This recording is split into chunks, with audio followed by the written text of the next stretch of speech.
Yes, yes, sir. Good morning, students. Welcome to Light Beam classes. So, you are also worried about the reproductive systems. Either it is male reproductive system or female reproductive system. So, today we are going to discuss about the female reproductive system, all the basics and all the important topics, important definitions that needs to be covered in this topic only. And let's begin with the topic. Female reproductive system, which is the most important and most essential part of a female body. That is first of all, as you can see this picture, आप लोगों ने ये picture से काफ़ी हद तक familiarise तो होंगे, है ना? पहली बार तो नहीं देख रहे हैं, पहली बार तो नहीं देख रहे हैं, ये सभी को पता है. सो हम लोग इन पूरे डायग्राम में पार्ट्स को डिस्कस करेंगे, कौन कौन से पार्ट्स प्रेजेंट होते हैं, क्या क्या लोकेशंस हैं, किस पार्ट का क्या रोल है. तो एक क्वेश्चन है मेरा स्टार्ट करने से पहले पहले आप लोग मुझे प्लीज़ ये ज़रूर एक सर्च कीजिएगा आप लोग कि जो ओवरीज हैं that are present in the female reproductive system, वो कौन सा ग्लैंड होता है. ये क्वेश्चन के साथ में स्टार्ट करें और लास्ट में इसका आंसर भी हम फाइंड आउट करने की कोशिश करेंगे. And please let me know कि आप लोगों को भी इसका आंसर मिला या नहीं मिला, कि जो ओवरीज हैं वो कौन सा ग्लैंड है. ठीक है. सो अभी हम अपना टॉपिक स्टार्ट करते हैं. सो टॉपिक को स्टार्ट करने से पहले मैं ये बता दूं कि फीमेल रिप्रोडक्टिव सिस्टम होता कहाँ है. Female reproductive system is present in the pelvis. Yes, it is present in the pelvis region. Pelvis region. Either it is a male reproductive system or a female reproductive system. These organs, these sensitive organs are present in the pelvis region. Now, अभी पहले मुझे ये भी बताना है आप लोगों को कि pelvis region है क्या. That is जो हमारा hip joint है, जो हमारी pelvic bone है, उस बोन को, उस एक रीजन को, लाइक अब बिलो अवर एब्डोमिनल कैविटी हमारा पेल्विस रीजन होता है. एंड इसी पेल्विस रीजन में हमारे reproductive organ, reproductive systems present होते हैं. Reproductive systems, that is testes in males and ovaries in females, they both are responsible for the male and female characters, that is the secondary sexual characters, जो कि बड़े ही common है, ये सब आप लोगों को पता है. So that is these important organs are present in the pelvis region of our body. Now अभी ये जो फीमेल रिप्रोडक्टिव सिस्टम है, इसमें कौन कौन से इंपॉर्टेंट पार्ट हैं, यहाँ पर डायग्राम है आपके कन्वीनियंस के लिए. चलिए अभी से एक एक पार्ट को हम करते हैं हाईलाइट, देन हम एक एक पार्ट के बारे में बहुत ही डिटेल डिस्कशन करने वाले हैं. लाइक सबसे पहला है हमारा ओवरी. ओवरीज, मैंने यहाँ पर ओवरीज क्यों लिखा है and why I haven't written ovary, because female reproductive system की मैं बात करूँ तो सबसे पहला हमारा जो ग्लैंड है वो है हमारा ओवरीज. दैट इज ओवरीज की अगर बात की जाए तो ओवरीज जो कि प्रेजेंट होते हैं अगेन हमारे पेल्विस रीजन में. अगर मैं इनकी बात करूँ तो ये कितने हैं, दे आर 2 इन नंबर और 1 pair of ovaries are present in female body, right. अभी क्या है, इसकी साइज की अगर मैं बात करूँ तो they are approx 3 to 4 centimetre in size. 3 से 4 सेंटीमीटर साइज के होते हैं. पेल्विस रीजन में प्रेजेंट है, 2 इन पेयर है. अब 2 होने से मतलब क्या है, that is 1 on each side, that is 1 on left side and 1 on the right side of a female body. 2 ovaries जो है वो प्रेजेंट है, जो कि each ovary 3 to 4 centimetre size में है. ये ओवल शेप में भी ये हैं, ओवल शेप की होती हैं. ठीक है. अभी अगर मैं बात करूँ, इनका एक और नाम है, इनको हम बोलते हैं primary reproductive organ.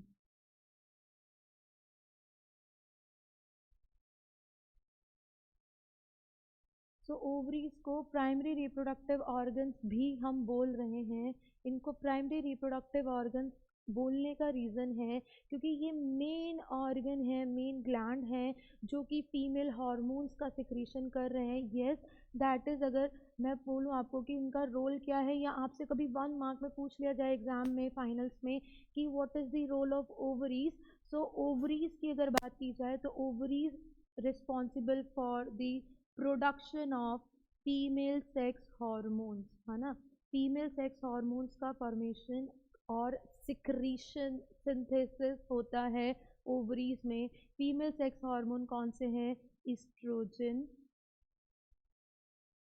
And progesterone.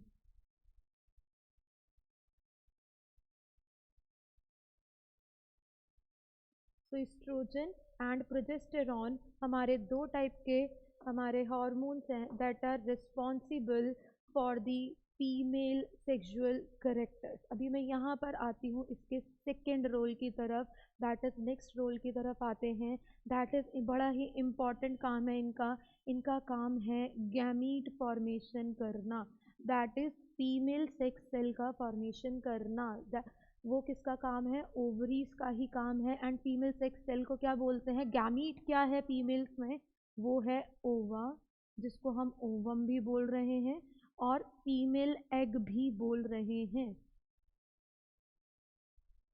तो ये सारा काम किसका है? ओवरीज का। ओवरीज है one pair that is two in number present literally, और I would say one on each side of a body, left and right. So इन ओवरीज का काम होता है कि ये female sex hormone estrogen and progesterone का फॉर्मेशन करें, देन गैमीट फॉर्मेशन कराएं। तो क्योंकि ये दो बहुत ही इंपॉर्टेंट, बहुत ही एसेंशियल रोल प्ले करें, दैट इज़ वाई ओवरीज को हम क्या बोलते हैं? प्राइमरी रिप्रोडक्टिव ऑर्गन भी कह रहे हैं। सो साथ ही साथ में यहाँ पर एक चीज़ यहाँ पर नोट करने वाली है कि ये जो फीमेल एग है ना, दैट इज़ ओवा।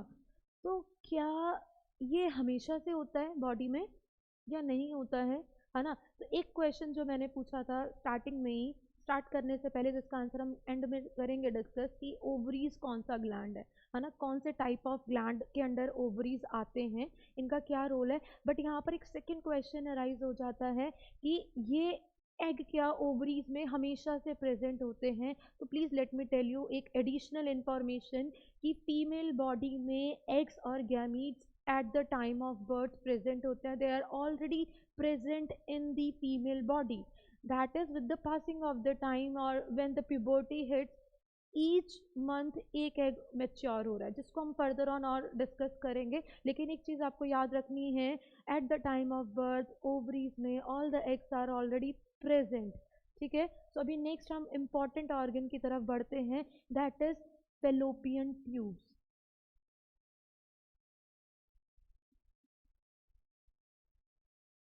सो फेलोपियन ट्यूब्स की अगर मैं बात करूँ तो फेलोपियन ट्यूब क्या है ना, फेलोपियन ट्यूब्स क्या होती हैं, तो अभी इनके बारे में हम करते हैं डिटेल डिस्कशन से पहले डायग्राम को भी देख लेते हैं।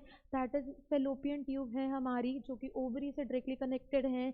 हेड ऑफ द यूटरस, जिसको हम बोल रहे हैं फंडस। फिर साथ ही साथ में यहाँ पर प्रेजेंट है हमारा uterus, then cervix, then vagina. I hope ये बड़ा ही इजी सा डायग्राम है, जो आप लोगों को बड़ा ही अच्छे से आई होप कि समझ में या एक क्लैरिटी के साथ में आपको दिख रहा होगा कि कितना इजी सा है ना। अगर एग्जाम में फाइनल्स में फीमेल रिप्रोडक्टिव सिस्टम आ जाए तो मज़ा ही आ जाए कि कितना इजी डायग्राम है, एक्सप्लेनेशन बहुत इजी है, रादर प्रोसेसेस थोड़ी सी कॉम्प्लिकेटेड हैं इसमें। सो दैट इज ओवरीज, दो ओवरी हैं, दो फेलोपियन ट्यूब हैं, हर एक के रोल के बारे में डीप डिस्कशन अभी बाकी है। यूटरस है, देन सर्विक्स है, देन वेजाइना है, राइट। अभी साथ ही साथ में अब अगले इंपॉर्टेंट, आई होप ओवरीज बहुत अच्छे से क्लियर हो चुकी होंगी, द मोस्ट इंपॉर्टेंट पॉइंट्स हमने यहाँ पर कवर अप किए हैं। देन नेक्स्ट अभी हम स्टार्ट करते हैं अपना नेक्स्ट, जो कि नेक्स्ट इंपॉर्टेंट है हमारा फेलोपियन ट्यूब्स।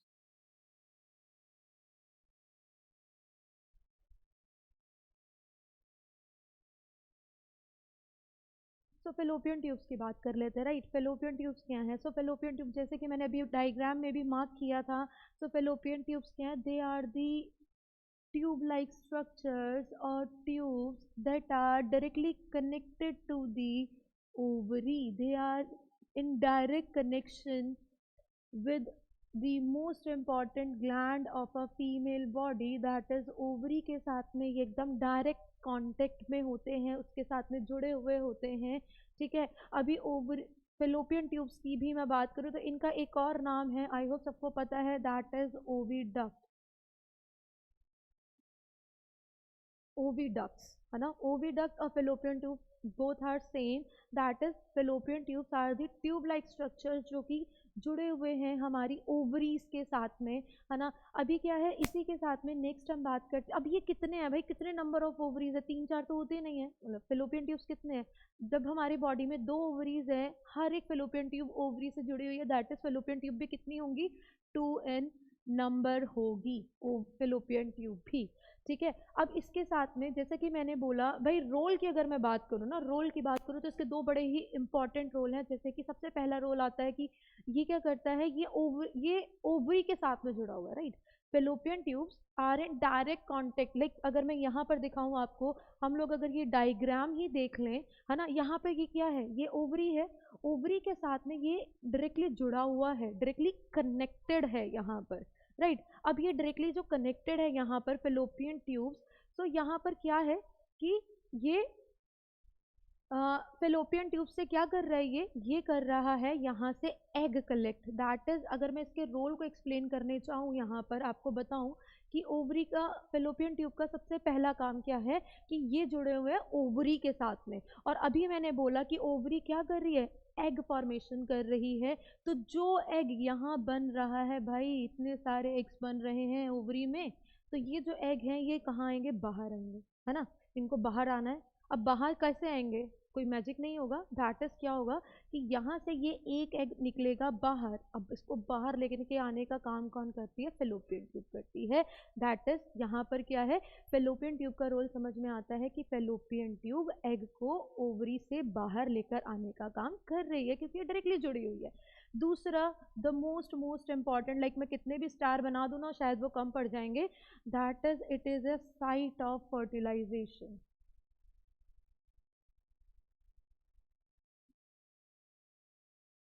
अब ये साइट ऑफ फर्टिलाइजेशन ना, ये मिलता है आपको एमसीक्यू में, ये मिलता है आपको किसी भी, लाइक आपको गिव रीजन टाइप में या एक्स वाई जेड आइडेंटिफाई करने में, लाइक आपको कोई भी डायग्राम मिल सकता है जिसमें आपको एक्स वाई जेड आइडेंटिफाई करना है, जिसमें से आपको लिखा होता है कि it is a site of fertilization, तो आपको आइडेंटिफाई करना है कि कौन सा है। तो हमें तो पता है भाई, site of fertilization fallopian tube होती है, मतलब फेलोपियन। अब ये क्या है ना, इसके बारे में आगे डिस्कशन करते हैं। तो नेक्स्ट पार्ट की तरफ बढ़ते हैं, दैट इज यूटेरस। यूट्रस, ठीक है। सो यूट्रस अगेन ये भी कहाँ है, हमारे पेल्विस रीजन में ही प्रेजेंट है। देखो यहाँ पर रिप्रोडक्टिव सिस्टम की अगर मैं बात करूँ ना, चाहे वो मेल हो या फीमेल हो, डिफरेंट ऑर्गन्स है, डिफरेंट टाइप के टिश्यूज हैं। Not about the male reproductive system, but female reproductive system की बात करें तो सारा का सारा सिस्टम जो वो पेल्विस रीजन में ही प्रेजेंट है। अगर मैं लोकेशन आपसे पूछी भी जाए तो always right pelvis region of a female body, तो ये यहीं पर प्रेजेंट होते हैं। तो यहाँ पर अगर यूट्रस की मैं बात करूँ कि यूट्रस अब आता है, uterus it is a pear shaped, or I must add it, that is inverted pear shape. Uterus is inverted pear like नाशपाती, right, peared shape, inverted pear shaped structure है ये, जो कि पेल्विस रीजन में present है। Next important point की बात करें तो ये बहुत ही हाईली इलास्टिक होता है, हाईली इलास्टिक स्ट्रक्चर है, right, it is a highly elastic structure, highly elastic part of a reproductive system जो कि प्रेजेंट है। ये इतना ज़्यादा इलास्टिक होता है, इतना ज़्यादा इलास्टिक है, दैट इज़, अगर मैं यूजुअली या नॉर्मली साइज की बात करूँ तो इतना छोटा, जस्ट लाइक आर फीस्ट, हमारे फीस्ट लाइक हमारी मुट्ठी के बराबर ही ये होता है, लेकिन ये इतना ज़्यादा हाईली इलास्टिक है कि ये अपने साइज से 10x तक एक्सपेंड हो सकता है, स्ट्रेच हो सकता है। और इसकी यही प्रॉपर्टी एक बहुत ही इंपॉर्टेंट रोल प्ले कर रही है, दैट इज इम्प्लांटेशन, जेस्टेशन या प्रेगनेंसी के टाइम पर यही प्रॉपर्टी है जो मदद करती है कि 9 मंथ्स तक फीटस को कैरी किया जा सके ड्यूरिंग प्रेगनेंसी, राइट। सो ये हाईली इलास्टिक स्ट्रक्चर होता है। अभी नेक्स्ट मैं अगर इसकी मेम्ब्रेन्स की बात करूँ, सो कह सकते हैं, अब बहुत सारे बच्चों को लग रहा होगा अरे मेम्ब्रेन तो हमारे सिलेबस में है ही नहीं, मैम ने तो बहुत एक्स्ट्रा बता दिया। तो मैं आपको ये चीज़ बता देती हूँ, मेम्ब्रेन की इंफॉर्मेशन होना ना बहुत ज़रूरी है। क्योंकि जब मैं यहाँ पर प्रेगनेंसी बढ़ाऊंगी या मैं आपको इम्प्लांटेशन या मेंस्ट्रुअल साइकिल के भी हम बात करेंगे ना, तब आपको लगेगा कि मैम ये कौन सी मेम्ब्रेन बोल रही है, ये मेम्ब्रेन कहाँ प्रेजेंट होती है। ठीक है, तो यूट्रस जो कि टीयर शेप्ड इन्वर्टेड ऑर्गन है, हाईली इलास्टिक है, 10x तक स्ट्रेच हो सकता है। भाई इसकी भी 3 मेम्ब्रेन है, 3 लेयर हैं। दैट इज सबसे जो इनर मोस्ट लेयर होती है, ठीक है, वो होती है हमारी एंडोमेट्रियम लेयर। सो एंडोमेट्रियम लेयर की अगर मैं बात करूं, दैट इज जो कि क्या होती रहती है, कंटिन्यूअसली फॉर्म होती रहती है, फिर ब्रेक होती रहती है। सो एंडोमेट्रियम जो कि सबसे इंटरनल लेयर है। तो ज़्यादा परेशान नहीं हो इनर लेयर के बारे में, और इन लेयर्स के बारे में बहुत ज़्यादा डिस्कशन नहीं है, सिर्फ छोटी सी बात है। और मिडल लेयर की अगर मैं बात करूं, तो मिडल लेयर दैट इज हमारी है ये मायोमेट्रियम।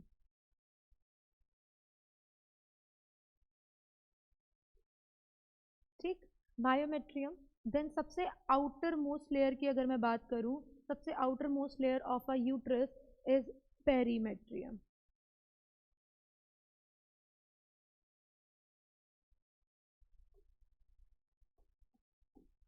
ठीक, अब आपको लेयर्स बताने का सबसे इम्पोर्टेंट कारण क्या था, ये आपको कुछ और याद रहे ना रहे, आपको ये याद रखना है।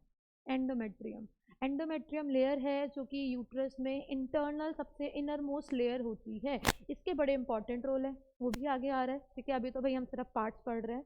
सो पार्ट्स में हमने पढ़ा ovary, fallopian tube and uterus. अभी हम नेक्स्ट बात कर लेते हैं हमारा सबसे last part of female reproductive system, that is cervix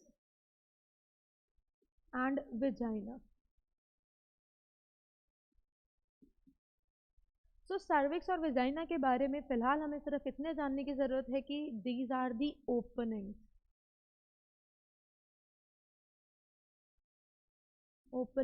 of uterus. जो यूट्रस है, ठीक है, जो कि डिफरेंट, ठीक है, रोल्स प्ले हो रहे हैं उसमें।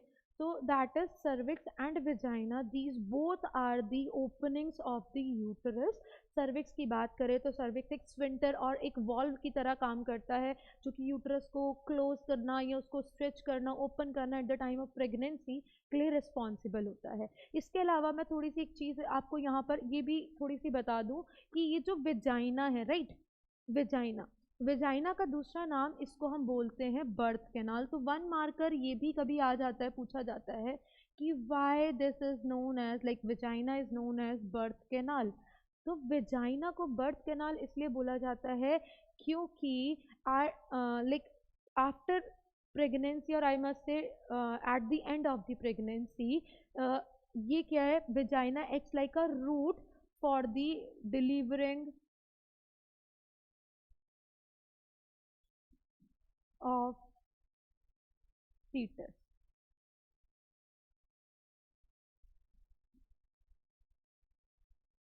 राइट। वेजाइना को बर्थ कैनाल भी कह रहे हैं, और वेजाइना को बर्थ कैनाल क्यों कह रहे हैं, क्योंकि ये एक रूट है, एक पाथवे की तरह काम करता है, through which the fully matured fetus has been delivered out after the complete time period of pregnancy. That is why इसको क्या कह रहे हैं, बर्थ कैनाल कह रहे हैं।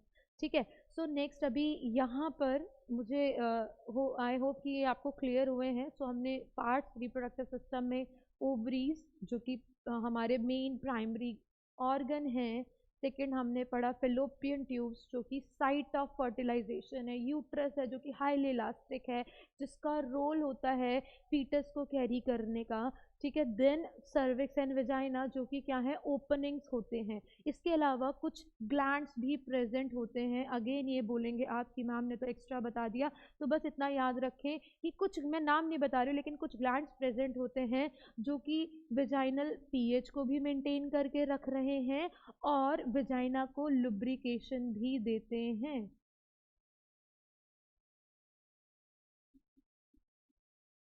ठीक है, सो ये तो था हमारा फीमेल रिप्रोडक्टिव सिस्टम के बारे में।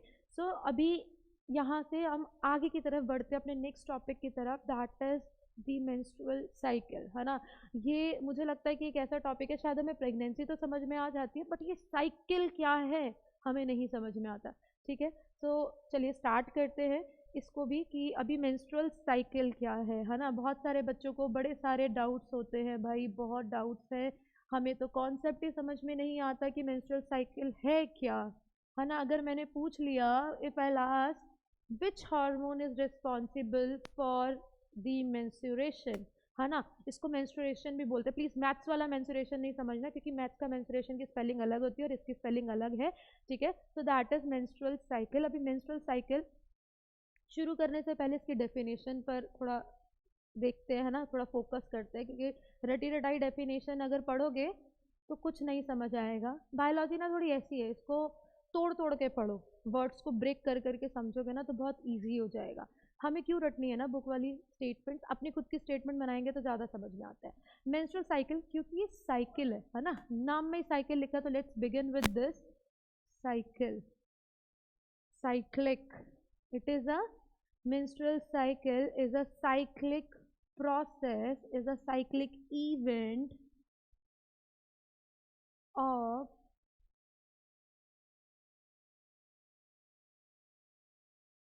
shedding of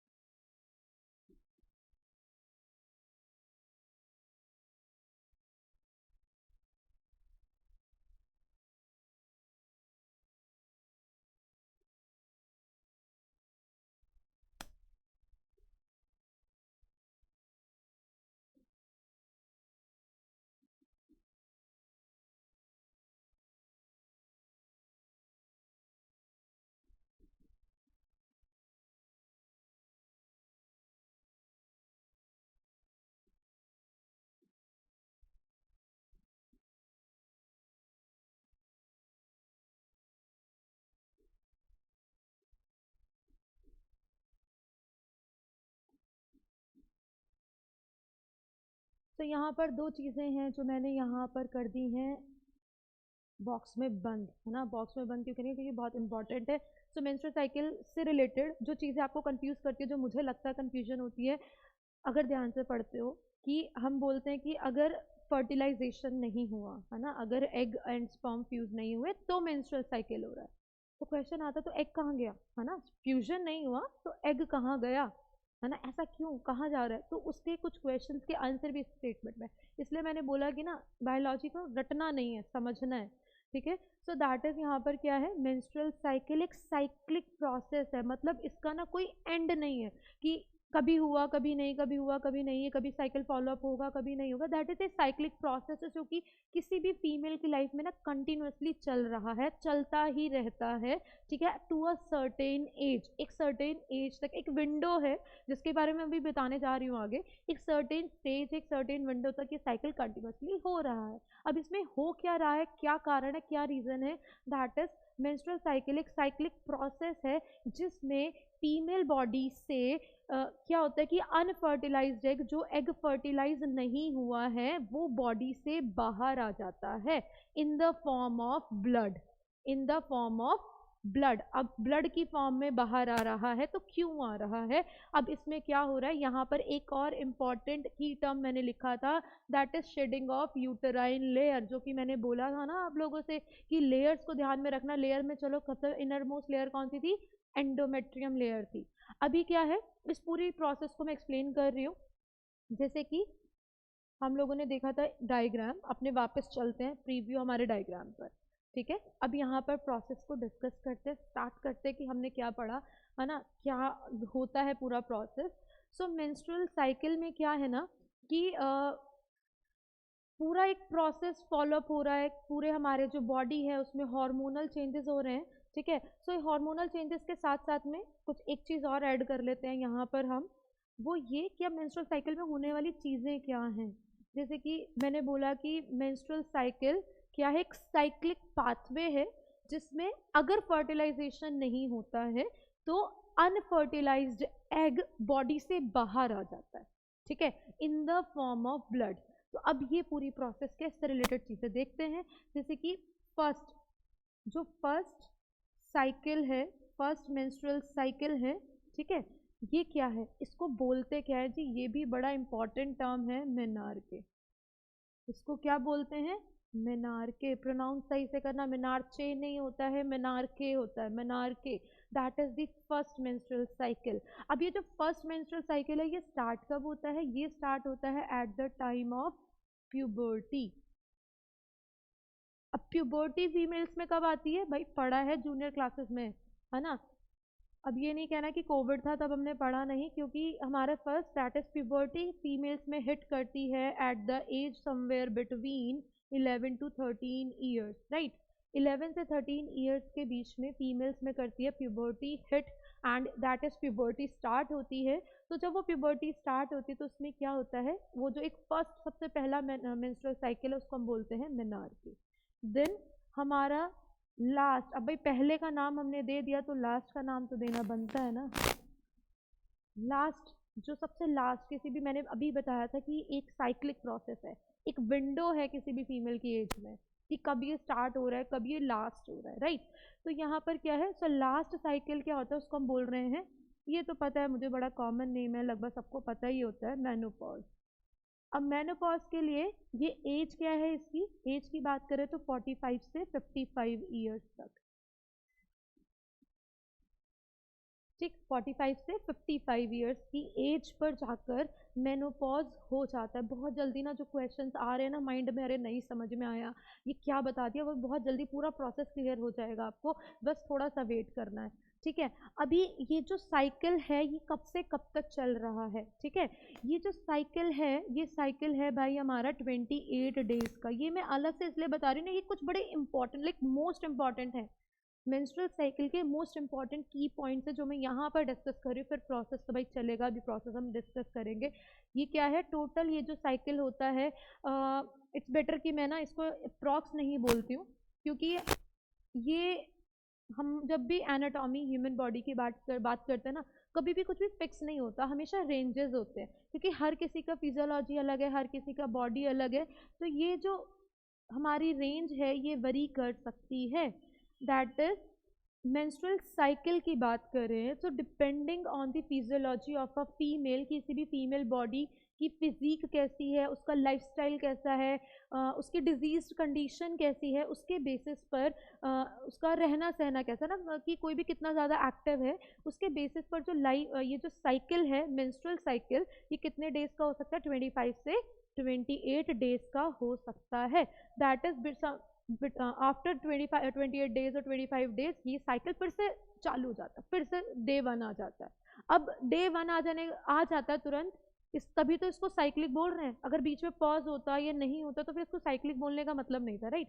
साइक्लिक इसलिए बोल रहे हैं क्योंकि जैसे 28 दिन पूरे हुए फिर से डे वन आ गया। अब जो डे वन है, डे वन से डे 5 और 7, लाइक 1 से 5 और 1 से 7 डे जो होता है, ठीक है, ये क्या होते हैं, ये कौन से डेज होते हैं, ये डेज होते हैं मेंस्ट्रुअल फ्लो।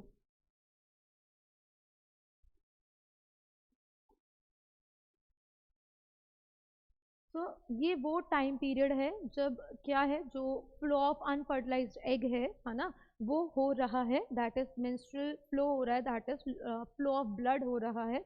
वो क्या है, अगेन ये भी क्या है, depending on the physiology of a female, है ना, वो किसका कैसा लाइफस्टाइल है, कितना, क्योंकि आजकल सारे लोग अनहेल्दी फूड बहुत ज़्यादा कंज्यूम कर रहे हैं, तो ये सब वरी हो रहा है बॉडी में, हम जो खाते हैं ना उसका बहुत ज़्यादा इम्पैक्ट होता है।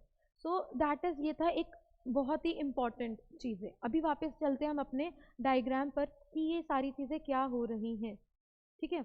चलिए अभी शुरू से शुरू करते हैं मेंस्ट्रुअल साइकिल को। अभी क्या है देखो, मैंने अभी स्टार्टिंग जब यहाँ पर ये ओवरी वाला पार्ट पढ़ाया था ना, तभी मैंने बताया था कि एक फीमेल बॉडी में eight the time of birth, like कोई भी एक फीमेल, कोई भी गर्ल, बेबी गर्ल जब बॉर्न होती है तो उसकी बॉडी में ना सारे के सारे एग ऑलरेडी प्रेजेंट होते हैं, मतलब उतने एग जितने वो पूरे लाइफ स्पैन में शेड ऑफ करेगी, है ना, पूरी लाइफ में वो कितने एग रिलीज करेगी कोई भी फीमेल, वो ऑलरेडी उसकी बॉडी में बन चुके होते हैं। सरप्राइजिंग है ना ये, बट हाँ ये फैक्ट है, ठीक है। सो दैट इज, अभी क्या होता है, तो फिर मेंस्ट्रुअल साइकिल पे क्या हो रहा है, प्यूबर्टी पे क्या हो रहा है, एग तो ऑलरेडी प्रेजेंट है।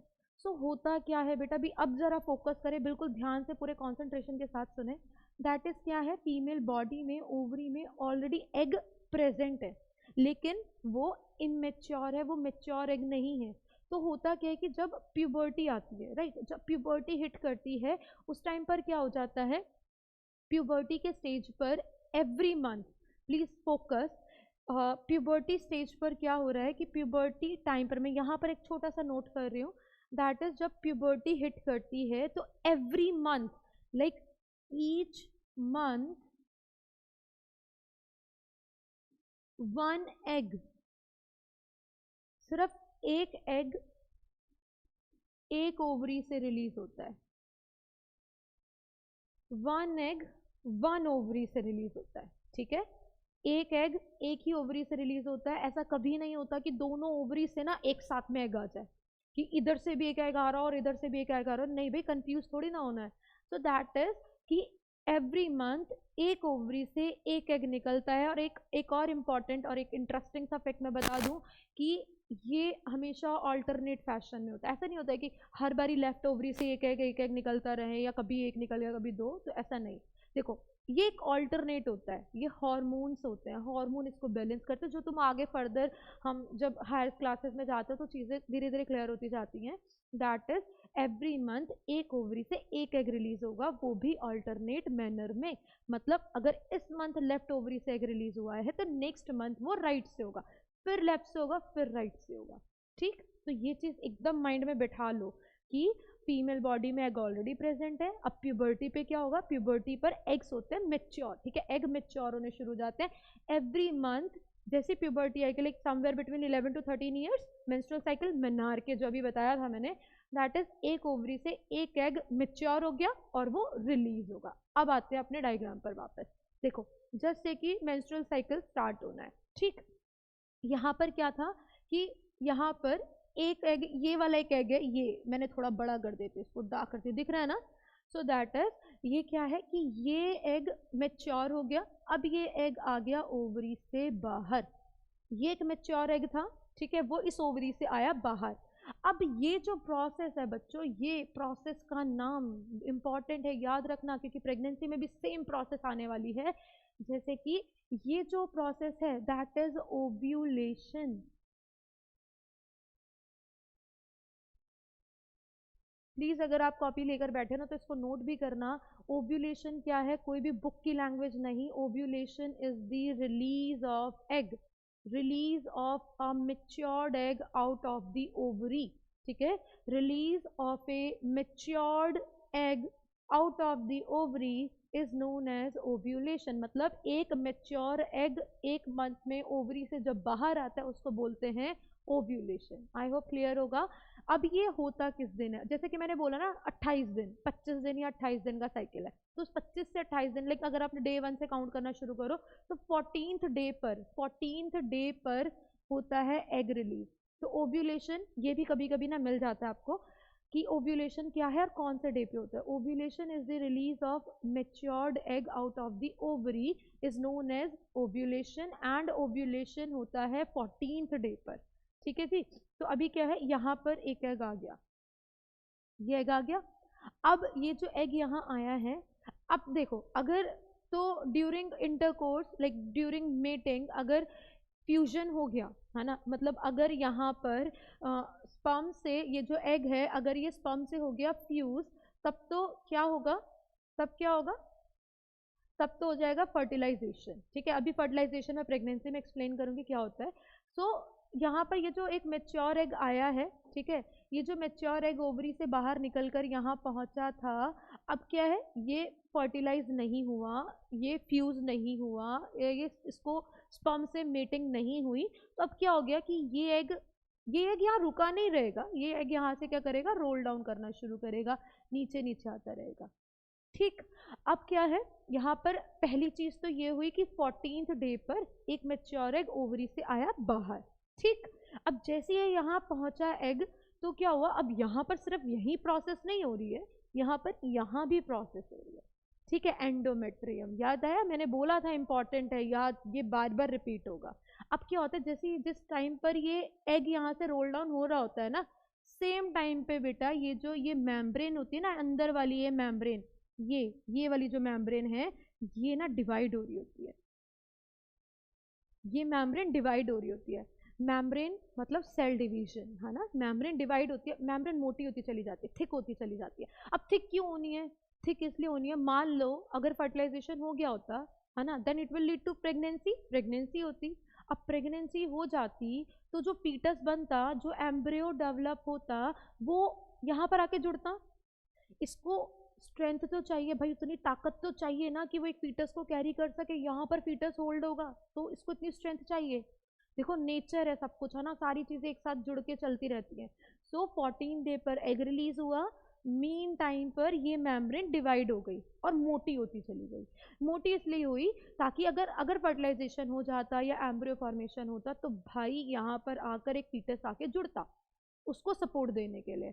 बट अब यहाँ पर क्या हुआ, यहाँ पर फर्टिलाइजेशन नहीं हुआ, स्पर्म से मीटिंग नहीं हुई है। तो अगर स्पर्म से मीटिंग नहीं हुई है तो क्या होगा, तो होगा जी हमारा हार्मोनल चेंज। हार्मोनल चेंज में भी हमारा जो प्रोजेस्टेरॉन हार्मोन होता है, ठीक है, ये वाला हार्मोन जिसको हम प्रेगनेंसी हार्मोन भी बोल रहे हैं जी, यहीं पर लिखा हुआ है। सबसे पहली हमारी क्लास की शुरुआत ही यहीं से हुई थी। तो यहाँ पर ये जो हार्मोन है, ये हार्मोन होता है हमारा प्रेगनेंसी हार्मोन प्रोजेस्टेरॉन। अब यहाँ पे फर्टिलाइजेशन नहीं हुआ तो अब क्या होगा, प्रोजेस्टेरॉन दैट इज जो हार्मोन है उसका लेवल होगा डिक्रीज। जब लेवल डिक्रीज हो गया तो अब क्या होगा, ये बेचारी जो मेम्ब्रेन बनी थी, ये जो बनी थी अभी क्या होगी, अभी होगी बेटा टूटना शुरू। ठीक है, टूटना शुरू होगी, दैट इज हम क्या बोलते हैं, शेडिंग ऑफ। जरा देखें क्या ये शेड ऑफ हो रही है, ये हो तो रही थी, दैट इज ये क्या होने लग गई, अब ये क्या हो रही है, शेड ऑफ हो रही है, शेड ऑफ हो रही है, टूट रही है ये लेयर है ना, ये लेयर टूट रही है। और क्यों टूट रही थी, क्योंकि यहाँ पर हार्मोन की कमी हो गई, हार्मोन डिक्रीज हो गया। भाई अगर फर्टिलाइजेशन हो जाता तो हमारा प्रेगनेंसी हार्मोन आ जाता, बट क्या हुआ है यहाँ पर, तो फर्टिलाइजेशन हुआ ही नहीं। अब जब फर्टिलाइजेशन नहीं हुआ तो प्रेगनेंसी हार्मोन कम कम कम और कम होता चला जाएगा। ठीक है, अब क्या है, ठीक है जी समझ आ गया। नंबर 1 लेयर ब्रेक हो गई, नंबर 2 एग रिलीज हो गया। ठीक है, एग रिलीज हो गया, लेयर टूट गई। अब क्या था ना, जब ये लेयर बन रही थी ना तो इसके अंदर ना ब्लड वेसल भी बन रही थी। अब लेयर ऐसी थोड़ी ना डिवाइड होगी, भाई लेयर डिवाइड हो रही है, सेल डिवाइड हो रही है, उसको एनर्जी चाहिए, ताकत कहाँ से आएगी, है ना, न्यूट्रिशन कहाँ से मिलेगा, क्योंकि वहाँ पे ब्लड सप्लाई थी। अब क्या होता है कि जब ये लेयर टूट जाती है तो यहाँ पर जो ब्लड वेसल्स मतलब आर्टरीज, वेन्स, कैपिलरीज जो बनी थी ना वो भी टूट जाती है, वो भी टूट जाती है, ब्रेक हो जाती है। अब कैपिलरीज में क्या होता है भाई, ब्लड होता है ना। तो इसी वजह से अब सोचो ना कि ब्लड कहाँ से आ रहा है, ब्लड आ रहा है जब यहाँ पर मेम्ब्रेन बनी थी, ये जब मेम्ब्रेन बनी थी, ठीक है, अब ये मेम्ब्रेन टूट गई, अब इस मेम्ब्रेन में ब्लड था। अब जब ये मेम्ब्रेन टूटी है तो इसमें टूटने की वजह से यहाँ से क्या हो गया कि जो ब्लड कैपिलरीज थी, जो ब्लड वेसल्स थी वो भी टूट गई, वो भी ब्रेक डाउन हो गई, जिसकी वजह से क्या हो गया, ब्लड बन गया, that is flow of blood. अब ये एग बेचारा कहाँ जाएगा, कुछ जादू थोड़ी ना, गायब नहीं होगा, ये क्या आ जाएगा, ये यहाँ आ जाएगा। दैट इज हमने क्या बोला था, मेंस्ट्रुअल साइकिल में क्या था, शेडिंग ऑफ डबल ओ है, डबल एफ है, ओ एफ एफ, ठीक है, shedding of the uterine membrane along with the unfertilized egg in the form of blood। मतलब शेडिंग ऑफ यूट्रस की जो इंटरनल मेम्ब्रेन है एंडोमेट्रियम, वो टूट जाती है, टूटेगी तो वो फ्लो कर लेगी, फ्लो आउट मतलब बहकर बाहर आ जाएगी, with blood in the form of blood, along with मतलब इसके साथ में, एग के साथ में ये जो है पूरा का पूरा बाहर आ जाएगा। और ये जो फ्लो ऑफ ब्लड है ये चलता है, जैसे कि मैंने बताया, बताओ सोचो सोचो कितना था, 1 से 5 डेज और 1 से 7 days depending on the physiology of a female.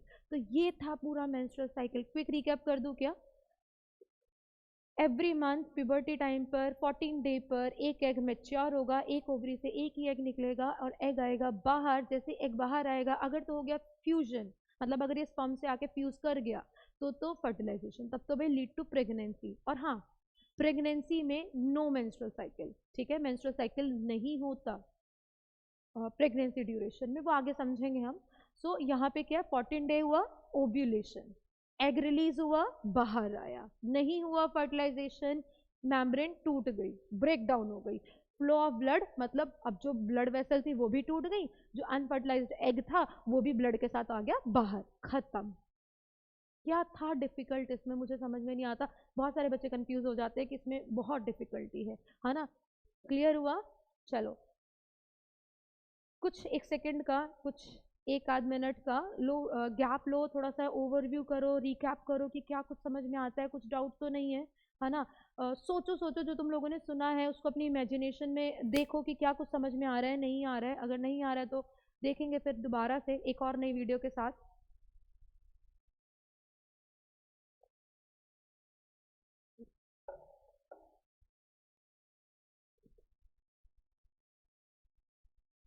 सो ये था मेंस्ट्रुअल साइकिल। तो एक बारी डेफिनेशन की तरफ बढ़ते हैं, देखते हैं कि भाई जो मैंने डेफिनेशन बताई थी क्या मैंने वही समझाया है या मैंने कुछ और बोल दिया। cyclic process, it is a cyclic process of shedding of uterine membrane, inner layer of a uterus, endometrium, along with the unfertilized egg in the form of blood। तो यही समझाया है मैंने, है ना।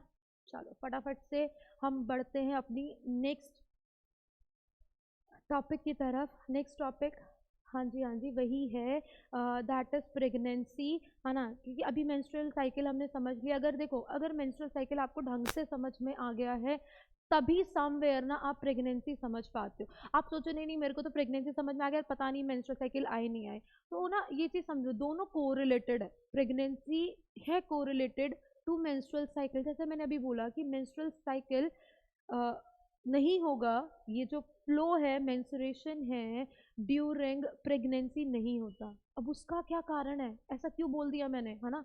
अभी वो भी क्लियर करते हैं। इसके से पहले कुछ जो छोटे छोटे से टॉपिक आ रहे थे ना, फर्टिलाइजेशन क्या है उसको भी देख लेते हैं। तो ये वाला पार्ट भी आई होप क्लियर है सबको, है ना। चलो ठीक है, सो नेक्स्ट की तरफ बढ़ते हैं। अब आता है जी हमारा next important part, that is pregnancy. और ये ना इम्पॉर्टेंट भी है। इस बारी चांसेस हैं कि प्रेगनेंसी से रिलेटेड कुछ ना कुछ आपको मिल जाए, पूछा जाए आपसे। क्योंकि जैसे कि इम्प्लांटेशन क्या है, कितना टाइम पीरियड लग रहा है, जेस्टेशन क्या होता है उसको डिफाइन करो, हार्मोन्स क्या है, तो बहुत ज़्यादा चांसेस हैं। जैसे कि फीमेल रिप्रोडक्टिव सिस्टम डायग्राम बहुत अच्छे से प्रिपेयर करके जाना आप लोग फाइनल्स के लिए भी। अभी प्रेगनेंसी को डिफाइन करते हैं कि प्रेगनेंसी होता क्या है। अगेन देखो मेंस्ट्रुअल साइकिल में डेफिनेशन नहीं रटी हमने, हमने प्रोसेस समझ ली। एक बारी प्रोसेस जब यहाँ फिट हो जाती है ना, तो स्टेटमेंट्स खुद से बनने लगता है। तो प्रेगनेंसी की बात करते हैं। अब प्रेगनेंसी क्या है, ये एक ऐसा लाइक एक फिनोमिनन है, एक ऐसा प्रोसेस है जिसमें क्या हो रहा है कि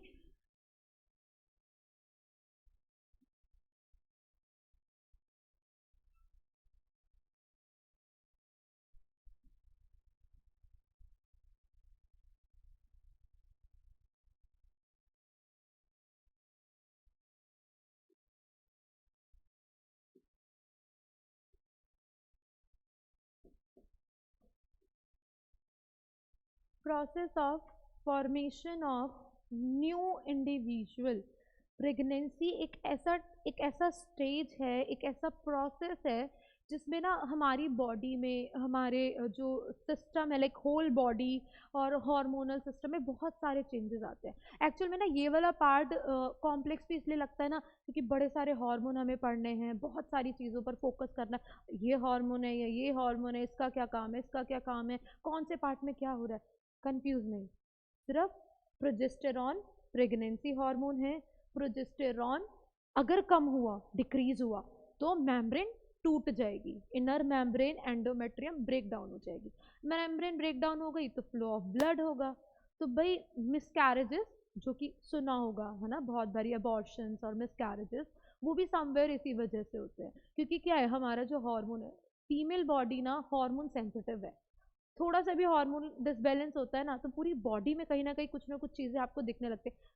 अब ऐसा नहीं है कि मेल्स नहीं होते, लेकिन फीमेल्स की बॉडी में वो चीज़ें ज़्यादा क्लियर आउट मतलब बहुत ही मार्क्ड होती हैं, बहुत ही एविडेंट होती हैं। सो यहाँ पर क्या है, pregnancy that is the process of formation of a new individual, that is एक फीटस लाइक जाइगोट जो कि एक सिंगल सेल से एक फुली मेच्योर्ड डेवलप एक ऑर्गेनिज्म को एक एक ह्यूमन बीइंग को फॉर्म करना, that is a tiny human being, a little human being, ठीक है। सो अभी इसको स्टार्ट करते हैं कि भाई ये प्रोसेस कैसे होता है, लेकिन स्टार्ट करने से पहले कुछ कुछ कुछ छोटी छोटी सी डेफिनेशन मैं अभी बता देती हूँ, क्योंकि ना जब मैं डायग्राम पे जाऊंगी देन हमारे माइंड में अगर भाई ओव्यूलेशन क्या था, फर्टिलाइजेशन कहाँ से आ गया, इम्प्लांटेशन कहाँ से आ गया ना, बड़े सारे डाउट्स है, बहुत बहुत बहुत, इसीलिए टॉपिक टफ लगता है, इसको ईजी बना देते हैं। सबसे पहला स्टेप मैंने बताया था ओव्यूलेशन। कितने लोगों को याद है अभी ये ओव्यूलेशन क्या होता है और कौन से डे पर होता है? ओव्यूलेशन सिंपल, देखो यहाँ पर जो भी मैं स्टेटमेंट लिखूंगी ना, बुकिश नहीं, सिर्फ अपने समझदारी से बनाई हुई। आप लोग भी खुद से सोचो, जरूरी नहीं कि जो सामने लिखा जा रहा है बस हमने रट्टा मारना है और लिख देना है ना।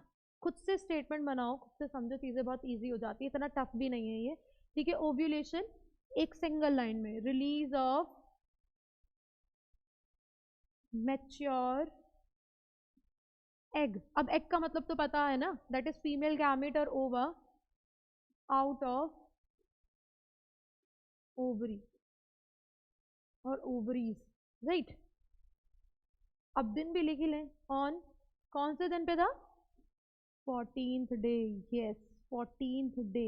अब देखो ये जो डे है ना, ये डे भी समवेयर वी कैन से कि वरी कर सकता है ना, ये डे भी वरी कर सकता है, like 12th day, 13 day, 14 day, 15 day, मतलब जितना साइकिल होगा, जितने दिन का साइकिल होता है उस हिसाब से ये डे भी सेट होता है। बट ऑन एन एवरेज एक स्टैंडर्ड हमने रखा है, लिया जाता है कि ovulation is the release of a mature egg out of the ovary on the 14th day is ovulation.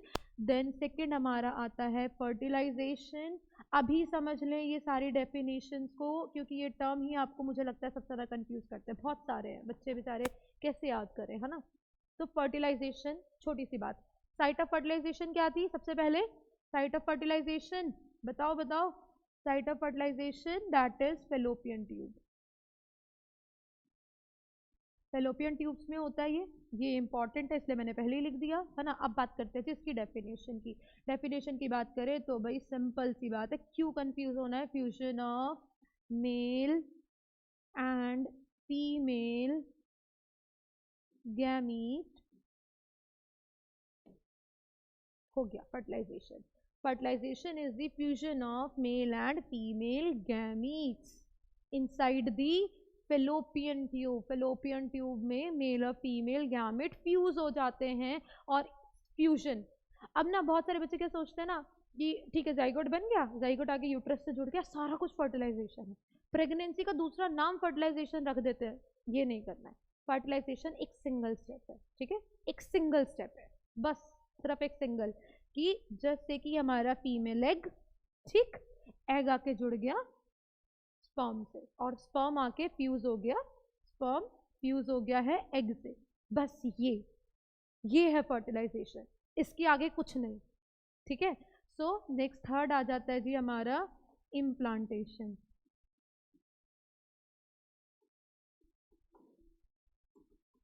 Implantation क्या है भाई? इम्प्लांट, अरे मैम तो नए नए टर्म्स बता रही हैं। इम्प्लांटेशन, इम्प्लांट देखा, जैसे मैंने बोला ना बायोलॉजी रटना नहीं, हमेशा शब्द को तोड़ के पढ़ो, समझो, इतना इजी हो जाएगा और इतना इंटरेस्ट आएगा, तुम लोग खुद बोलोगे बायोलॉजी तो फेवरेट हो गया हमारा, ठीक है। इम्प्लांट, चलो इम्प्लांटेशन नहीं सुना, इम्प्लांट तो सुना ही होगा। इम्प्लांट का मतलब होता है जुड़ जाना, अटैच हो जाना, है ना। सिंपल एक सिंगल वर्ड लिख देती हूँ मैं,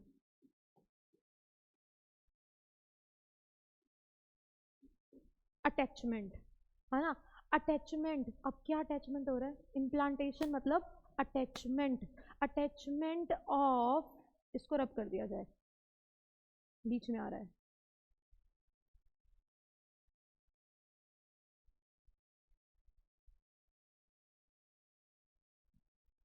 attachment of zygote to uterus, बस इससे आगे कुछ नहीं। बहुत डिफिकल्ट है क्या? नहीं याद हो सकता? इतना सा तो याद हो सकता है, बड़े होशियार बच्चे हैं सब। Attachment of zygote to the uterus. अब यहाँ पर फिर से एंडोमेट्रियम, एंडोमेट्रियम लेयर के साथ में जाकर जुड़ जाता है एग।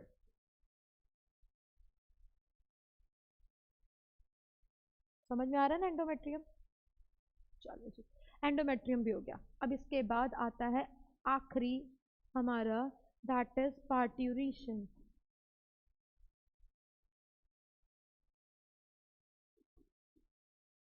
पार्ट्यूरेशन, पार्ट्यूरेशन फिर से अगेन देखो, चार important, the most important terms जो आपको कंफ्यूज भी कर रहे हैं, परेशान कर रहे हैं, एनॉय कर रहे हैं। सिंगल लाइन, एक सिंगल लाइन में अपनी समझदारी के हिसाब से स्टेटमेंट बना दी। ये समझ आ गया तो पूरा प्रोसेस समझ में आ गया। पार्टीशन मतलब delivering out a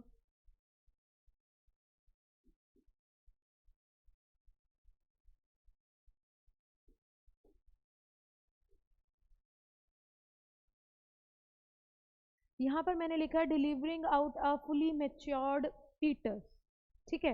that is parturition एक ऐसा प्रोसेस है जिसमें एक फुली मेच्योर्ड फीटस को, जो यूट्रस के अंदर, उसको बाहर एक्सपेल आउट किया जाता है, बाहर डिलीवर आउट किया जाता है। मुझे पता है सारे बच्चे बड़े स्मार्ट हैं और बहुत सारी ना क्यूरियोसिटी, लाइक रिप्रोडक्शन से कुछ ज़्यादा क्यूरियोसिटी आ जाती है कि मैम मेच्योर्ड, अगर इमेच्योर भी तो होते हैं ना, इमेच्योर डिलीवरीज भी होती हैं।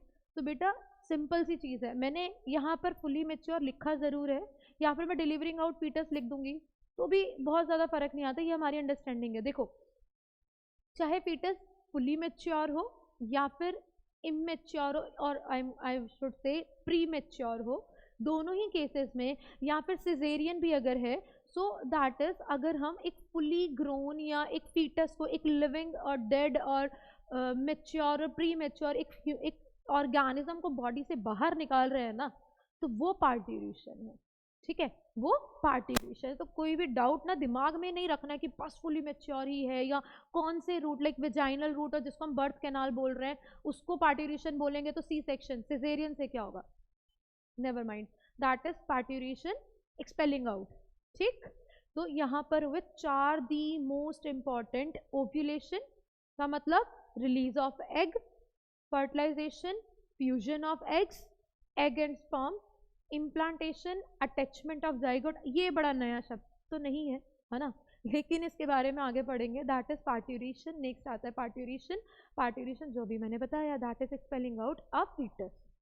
चलो अभी आ जाते अपने प्रोसेस की तरफ, है ना। प्रोसेस को समझ लेते तो हम अपने वही डायग्राम पर वापस चलते हैं भाई, क्योंकि वो तो उससे हम हो चुके हैं फैमिलराइज, और इस डायग्राम में हमें बहुत अच्छे से सब कुछ समझ में आ रहा है।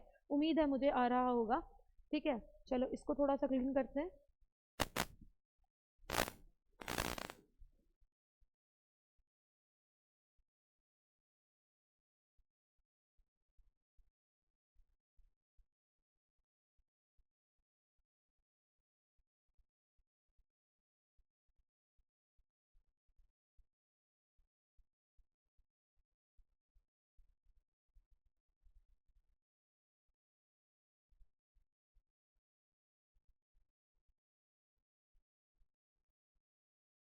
ठीक है, तो यहाँ पर अगली पे बात करते हैं यहाँ पर, ठीक है।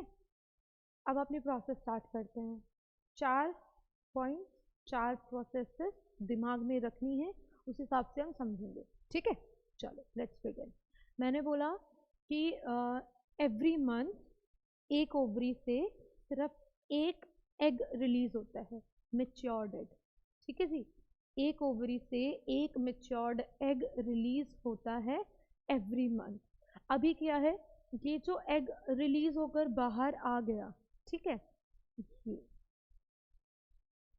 मेच्योर हो गया ना, इसलिए थोड़ा बड़ा बना दिया। सो दैट इज एक एग मेच्योर होकर आया ओवरी से बाहर, है ना। ये भी फेलोपियन ट्यूब में ही है, ठीक है। मैम ने उतना अच्छा फेलोपियन ट्यूब बनाया नहीं है, लेकिन हाँ फेलोपियन ट्यूब में है। अभी क्या है, 14th डे पर, 14th डे पर that is ovulation, release of mature egg out of the ovary, आ गया बाहर। अब क्या होगा यहाँ पर, अब ये भी हमने पढ़ा हुआ है कि स्पर्म की अगर बात करें, sperm which is a male gamete, जो कि highly energetic, highly motile cell है। अब मोटाइल का मतलब बहुत जल्दी मूवमेंट करना, ठीक है, बहुत ही जल्दी, बहुत ही रैपिड मूव करता है स्पर्म, ठीक है। सो क्या है, स्पर्म क्योंकि हाईली मोटाइल है, देखो अब जरा प्रोसेस को ध्यान से सुने, कंसंट्रेशन बिगड़ना नहीं चाहिए, क्योंकि फिर ना समझ में नहीं आती चीजें, क्योंकि प्रोसेस एक क्विक गो में हम पढ़ते हैं। सो दैट इज क्या होता है, when the sperms are release, जैसे कि मैंने बोला कि पूरा कंसंट्रेशन के साथ सुनना है हमें। अभी स्टार्ट करते हैं the most important process that is pregnancy, है ना। आई होप सारी चीज़ें क्लियर है। देखो दिमाग में रखना है सारी चीज़ें, तभी सारे स्टेप एकदम समझ में आएंगे। यहाँ पर क्या है, जैसे ही स्पर्म जो है वो यूट्रस में, that is when the sperm are released into the cervix, क्योंकि स्पर्म्स क्या है, they are the highly energetic cell, highly motile cell, हमने पढ़ा है, बड़े ही इन जनरल प्रॉपर्टीज हैं, क्योंकि sperms are highly energetic, highly motile. अब मोटाइल का मतलब बड़ी रैपिडली मूव करते हैं ये, तो रैपिडली मूव करने की वजह से that is they move in the upward of the uterus, and जब ये अपवर्ड मूव करते हैं then they reach into the fallopian tube. जैसा कि मैंने पहले भी बोला है कि फेलोपियन ट्यूब्स क्या है, they are the site of fertilization. अब देखो जैसे ही स्पर्म्स फेलोपियन ट्यूब में पहुंच गए then they will fuse with the egg, and अब यहाँ पर क्या है, अब इस प्रोसेस को हम क्या बोलेंगे भाई, नंबर 1 तो था ओव्यूलेशन, देन नंबर 2 हमारा क्या होने वाला है, नंबर 2 है हमारा फर्टिलाइजेशन। ये इसका मतलब क्या था, अभी हमने डेफिनेशन में डिस्कस किया है, fertilization is the fusion of male and female gametes only, इसके ज़्यादा कुछ नहीं, ठीक है, बहुत ज़्यादा नहीं समझना। Fertilization simply fusion of male and female gametes, क्योंकि स्पर्म जो है हाईली मोटाइल हैं, वो फेलोपियन ट्यूब में एंटर करते हैं, भाई यहाँ पर एग प्रेजेंट है तो दे will fuse with the egg. अब क्या है, ठीक है, फ्यूजन हो गया, अब आगे क्या, अब आगे है दैट इज, अब इसको हम क्या बोलते हैं, अब ये सिर्फ एक एग नहीं है ना, अब ये सिर्फ एक एग नहीं है, इसको हम सिर्फ एग नहीं बोलेंगे, अब इसको हम क्या बोलेंगे, ये हो गया जी जाइगोट। अब ये क्या बन गया, जाइगोट बन गया, मतलब after the fertilization, that is, अब मैं यहाँ पर थोड़ा सा चेंज करती हूँ, जैसे कि ये अभी क्या बना, अब ना ये, अब हमारा ये ओवम है, अब ये ओवम नहीं है ना, ये ओवम था, तब तक था जब तक कि स्पर्म इससे फ्यूज नहीं हो गया। अभी क्या है, स्पर्म इससे फ्यूज हो गया है, अब after the fertilization, after the fusion of the gamete क्या बन गया हमारा, जाइगोट बन गया। आपका 1 मार्क क्वेश्चन जो कि एमसीक्यूज में भी आता है कि जाइगोट में कितने नंबर ऑफ सेल हैं, सो ऑलवेज आंसर कि जाइगोट इज सिंगल सेल्ड। ये एक सिंगल सेल है भाई, बहुत सारी ज़्यादा सेल्स नहीं होती हैं इसमें, ये एक single celled, it is a 1 cell zygote, ठीक है। अब आगे क्या है ना, अब आगे क्या होने वाला है, आगे होगा ये, जैसे कि मैंने बोला कि progesterone is the pregnancy hormone, that is this hormone is responsible for the maintenance of pregnancy throughout the 9 months. So यहाँ पर क्या होगा, अब ये जो एग बना है ये रोल डाउन होना शुरू होगा, जैसा कि हमने मेंस्ट्रुअल साइकिल में भी देखा कि ये एग यहाँ नहीं रहेगा, है ना, जाइगोट बन गया, सिंगल सेल बन गया। मीन टाइम यहाँ पर क्या है, ये मेम्ब्रेन भी डिवाइड हो रही है ना, थिक हो रही है। मेम्ब्रेन थिक क्यों होनी थी, क्योंकि मेम्ब्रेन थिक होगी तभी तो वो इस फीटस को, लाइक ये जो जाइगोट है जो कि आगे न्यू ऑर्गेनिज्म, एक न्यू टाइनी ह्यूमन बीइंग बनने वाला है, उसको कैरी कर पाएगा। सो दैट इज क्या है, ये जो मेम्ब्रेन है ये डिवाइड होती रही and it keeps on dividing, और ये थिकन होता रहता है, ऐसा नहीं कि भाई एक ही तरफ से होता है, ये दोनों तरफ से होता है, ठीक है। सो क्या है यहाँ पर कि ये जाइगोट नीचे रोल डाउन हो रहा है, पहली चीज। दूसरी चीज, लेयर्स, लाइक जो यूट्राइन मेम्ब्रेन है अंदर वाली सबसे इनर मेम्ब्रेन, एंडोमेट्रियम, नाम याद रखना है सबको कि ये जो इनर मेम्ब्रेन है ये क्या हो रही है भाई, ये भी स्ट्रेंथन हो रही है, स्ट्रांग हो रही है, ताकि फीटस को कैरी कर सके। अब क्या हो गया, जैसे ये मूव कर रहा था, मूव करते करते ये हो गया यहाँ पर अटैच, ये यहाँ पर आके जुड़ गया है। नंबर 2 स्टेप फर्टिलाइजेशन पूरा होता है। अब क्या हो गया यहाँ पर, अब क्या बना, ये अब हो गया हमारा नेक्स्ट स्टेप, ये यहाँ पर आके अटैच हुआ, राइट। अब ये जो अटैच हो गया, अब इस स्टेप को हम क्या बोलते हैं, this step is known as implantation. याद तो होगा या भूल गए हैं आप सारे। सो इम्प्लांटेशन, जैसे कि मैंने बताया था, एक सिंगल शब्द में याद रखना, that is the attachment. Implantation is the attachment of a zygote, not zygote, it's embryo. Zygote के बाद बनता है एम्ब्रियो, एम्ब्रियो के बाद बनता है फीटस। तो इसको जरूर क्रॉस चेक करेंगे आप कि जाइगोट, एम्ब्रियो और फीटस में क्या डिफरेंस है, जो कि बड़ा ही इंटरेस्टिंग होगा आपके लिए, ठीक है। काइंडली मैं यही बोलूँगी कि एक बार इसके बीच में डिफरेंस जरूर फाइंड आउट करें, हो सकता है आपको मिले भी, मैं भी बताऊंगी आगे। तो यहाँ पर क्या है, जाइगोट बना, जाइगोट नीचे रोल डाउन होकर आया, रोल डाउन होते होते ये यहाँ पहुँच गया, ठीक। ये क्या किया, यूट्राइन मेम्ब्रेन से अटैच हो गया, फिक्स हो गया। अब जैसे ही यहाँ पे आकर अटैच हो गया, दैट इज, अब ये जो एम्ब्रियो है ये यहाँ पर रहेगा 9 मंथ्स तक। ऐसा नहीं कि बहुत हफ्ते लगते हैं, बहुत टाइम लगता है, इम्प्लांटेशन होने में hardly 1 week, it majorly takes 1 week, है ना, हार्डली 1 वीक का टाइम होता है इतने प्रोसेस के लिए। उसके बाद जैसे ही जाइगोट और एम्ब्रियो या फीटस, आप जो भी बोल रहे हैं इसका डिफरेंस आप मुझे बताएंगे, कि ये यहाँ पर आके अटैच हो जाता है, और जैसे ही अटैच होता है इस हम स्टेप को बोलते हैं इम्प्लांटेशन। ठीक है, अब जैसे इम्प्लांटेशन हो गया है, अब क्या होगा, यहाँ पर ये एम्ब्रियो डिवाइड करेगा। चलो ठीक है, मैं ये बताती हूँ, जाइगोट जो कि सिंगल सेल था, इसमें फर्दर अब क्या था, ये एग नीचे रोल डाउन होते हुए, राइट। अब मैं यहाँ पे ड्रॉ करती हूँ, ये जाइगोट सिंगल सेल। अब ये सिंगल सेल नहीं रहेगा, इसमें डिवीजन होता रहेगा, होता रहेगा, होता रहेगा, बहुत सारे सेल्स बनते रहेंगे, 8, 10, 15, 16, बहुत सारे सेल, है ना। Zygote has now converted into embryo. Embryo क्या है ना, एम्ब्रियो ग्रुप ऑफ सेल है, मीन्स उसमें जो डिफरेंट बॉडी पार्ट्स है वो डिफरेंशिएटेड नहीं होते, that is the limbs are not identified, where is the nose, where is the head, it is not completely identified. So अभी क्या है, ये कम्प्लीटली आगे फर्दर डिवाइड होता जाएगा एंड ये क्या कन्वर्ट हो जाता है, ये बन जाता है फीटस। ये फीटस में सारे के सारे पार्ट्स जो होते हैं वो फुली मतलब आइडेंटिफाइड होते हैं, हमें पता होता है कहाँ पर लिम्स हैं, कहाँ पर हैंड्स हैं, कहाँ फिंगर्स हैं, आईज कहाँ है, नोज कहाँ है, तो वो फीटस में डिफरेंशिएट होते हैं, बट एम्ब्रियो में नहीं होते हैं। तो यहाँ पर क्या हुआ है कि ये जो एम्ब्रियो जब आकर यहाँ पर अटैच हो गया, इसको हमने बोला इम्प्लांटेशन। अब ये एम्ब्रियो यहाँ पर रहेगा 9 मंथ्स तक। अगर आपसे पूछा जाए, है ना, अभी कितना टाइम पीरियड, अब हमें तो नहीं पता 9 मंथ से ये कितना टाइम है, तो इसको देखते हैं अभी कितना। देखो एग्जाम में कुछ ज़रूरी नहीं है कि आपसे मंथ वाइज पूछा जाए, व्हाट इफ अगर आपसे पूछ लिया जाए कितने दिन, हाउ मैनी डेज, तो आपको क्या याद रखना है, pregnancy last for 9 months, we can say it 280 days, है ना। अगर आपसे डेज में पूछा जाता है क्वेश्चन, तो आप डेज में 280 दिन और अगर वीक्स में पूछा जाता है तो we always mention 40 weeks, like 40 weeks का टाइम पीरियड होता है। ठीक है, ये होल एक टाइम पीरियड है जिसमें फुली मेच्योर प्रेगनेंसी को, जिसको हम कंसीडर करते हैं। अगर आपसे डेज वीक्स में पूछा जाए तो 40 वीक्स, डेज और पूछा जाए तो 280 डेज। अभी क्या है, यहाँ पर ये जो इम्प्लांटेशन हुआ है, दैट इज ये जो एम्ब्रियो यहाँ पर आकर अटैच हुआ है, ये एम्ब्रियो यहाँ पर फर्दर टाइम पीरियड के लिए ग्रो करेगा। ठीक है, और ग्रो होने के बाद अभी यहाँ पर next the point to be noted, क्या ये ऐसा रहने वाला है, नहीं, बिल्कुल भी नहीं, ये ऐसा नहीं होगा।